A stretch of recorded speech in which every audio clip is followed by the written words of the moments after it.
What kind of dark magic do you guys do at the office in order to make every single international? Minus first dad, but no one counts that shit. Yeah, I mean, we do the dark matches that's called practicing. We like to practice. Oh, I'm from NA, we don't do that. We go to parties and clubs.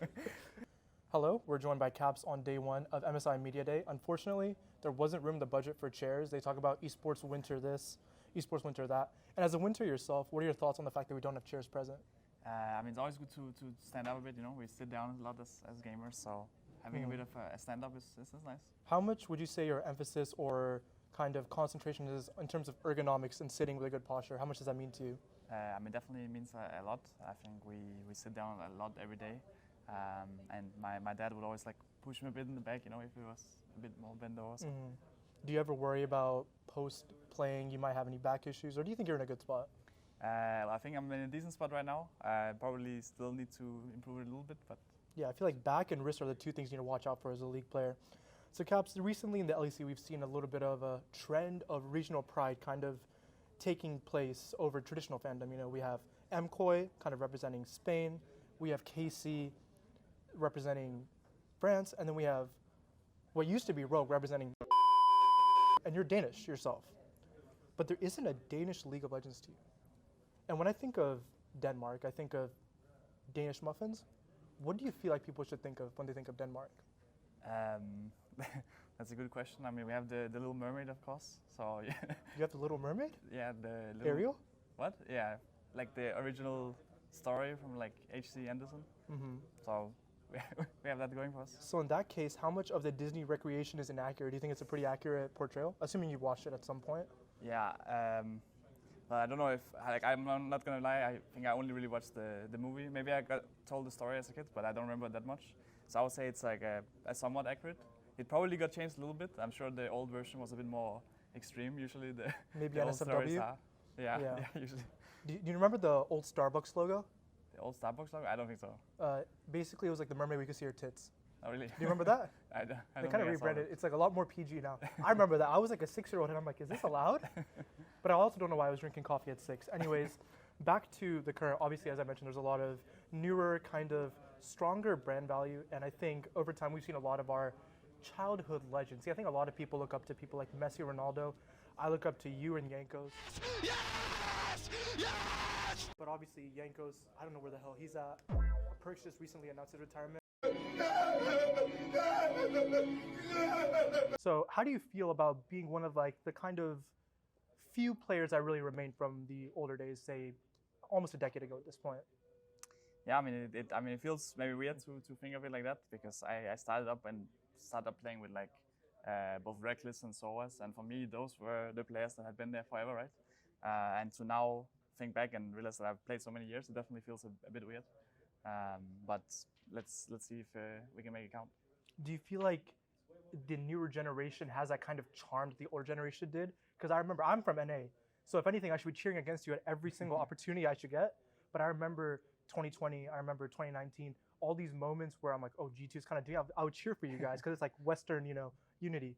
But do you feel like any of these younger players really have it? Is there anyone who really stands out? I think Callista is the one for me, but... Yeah, I mean, definitely. I think K-Corp has been showing up big time. I mean, both Callista, but also like Vladdy, I think has been improving a lot since like last year to now. So I think there's a lot of new players that come in and they improve a lot, but some of them end up falling off quite fast. It's just going to be interesting to see if they can keep up that kind of like level of improvement, because then they will be very strong. Yeah, for sure. I think LEC top 3 to 4 is pretty stacked, honestly. There's you guys, there's KC. Fnatic outside of finals is awesome. Once they get to finals, it's a little bit of a drop off. And then obviously MikyX is really solid. So I think LEC is in a really good spot in terms of competition.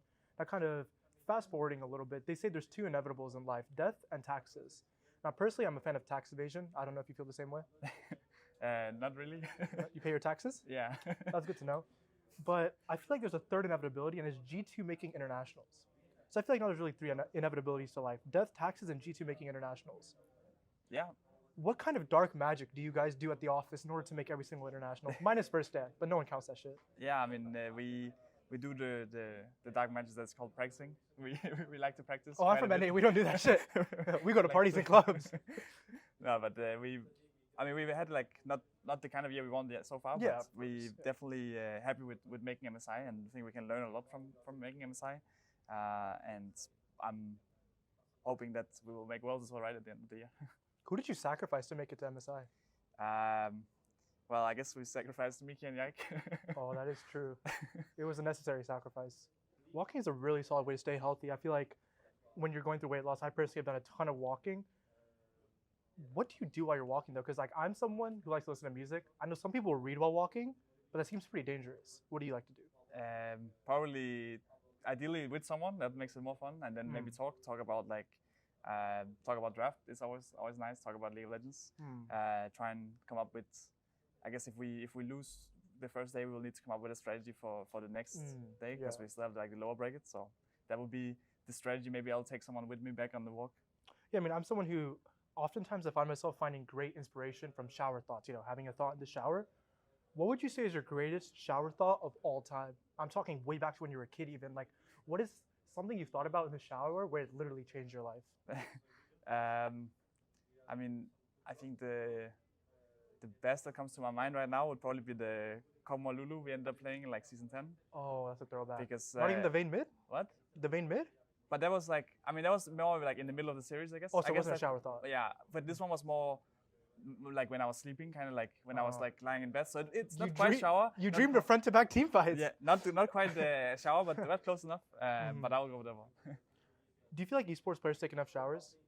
I mean, from our team, yes. I can't speak for every team, I guess. So your team is very big on hygiene? Yeah. You have very good skin. What would you say are some of the things you do in terms of your skincare routine? I mean, I don't know if I really have a skincare routine other than just like showering. Showering is pretty broken in that regards. Yeah, drinking water, eating vegetables. What do you think you've changed? Because obviously when you enter the league, I mean, I've talked to many players, their diet of choice is McDonald's and Starbucks. You know, nothing beats 100 grams of sugar coffee right before a stage match. But what are some of the things you've kind of changed in terms of your lifestyle to lead to such a longevity? I mean, I think definitely with Isma joining our team, he has changed the course of what we eat a lot. And I think that was like the biggest change. I think he has informed us a lot, given us a lot of like knowledge about like how what we eat like can change our performances. Like at what point you want to eat different things. And I mean, I think that's the biggest change we've had. Yeah, I mean, every player in traditional sports, whether we're looking at American football, real football, basketball, they always have a pregame meal. What is Caps' pregame meal? My pregame meal. I mean, I used to always have the freshly squeezed orange juice. That was a classic. That's a good one. And other than that, I do like potatoes, I guess. Oh, I like potatoes too. How do you like your potatoes? I would probably say maybe mashed potatoes. That's a classic. Choice. Otherwise, I would just like, I don't know how it's called, but just like a standard boiled potato, I guess. Maybe. I know there's baked potatoes. I'm not a fan of baked potatoes personally. Have you had a baked potato? I like baked potato, but I would prefer it probably. I think it's boiled, but just like a standard, I guess, potato. I'm not sure. That makes sense. Yeah. Throughout the course of your career, I'm sure you've had many ups and downs. How does it feel? What do you feel like you bring to play-ins? Because I mean, you're playing against some players who might be on the next flight back to their home regions. Yeah, I mean, we definitely will bring some strength to the play-ins. The dark magic. What? The dark magic. We'll need that for beating BLG, right? Hopefully we can knock them out before they even get to the main stage. Do you like the ghosts of Miky and Yike ever haunt you in your mind? They definitely haunted me a bit after both finals. Oh, but aside from that, it's. Thank you so much for your time. Thank you for the interview.